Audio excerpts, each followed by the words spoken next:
அப்போ ஒரு நாளைக்கு 20 ரூபா சம்பளம் எங்களுக்கு.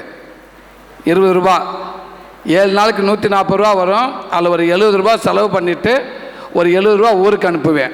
சில நேரங்களில் கொஞ்சம் கையை ஃப்ரீயாக விட்டுருவேன், நல்லா சாப்பிட்டு போடுவேன். அந்த பக்கத்தில் ஒரு பேக்கரி ஒன்று இருக்குது, வேலை செய்கிற காசை பூரா பிடிங்கி போடுவாங்க. இந்த தேங்காய் பழம் முக்கோண சைஸில் இருக்கும், 1.25 ரூபா. அப்படியே காசை அப்படியே உள்ளேயே எண்ணிக்கிட்டே வருவேன்.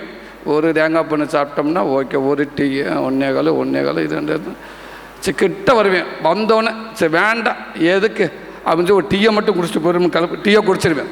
குடிச்சிட்டு அந்த படியில் இறங்க முடியாது. கூட வந்த முத்தியை எடுத்து அமிக்கிட்டு இருப்பேன் வாயில். அவன் திண்டுக்கிட்டு இருப்பான், டே நீ சாப்பிடாடா.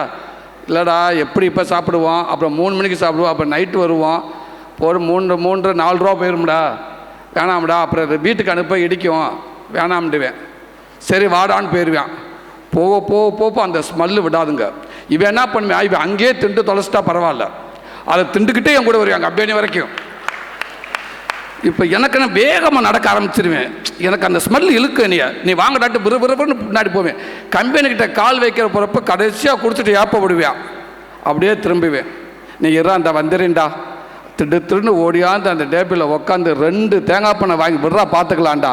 2 தேங்காய் பண்ணை வாங்கி ஒரு ஃபுல் கட்டு கட்டிட்டு தான் திருப்பி நான் உள்ளே போவேன்.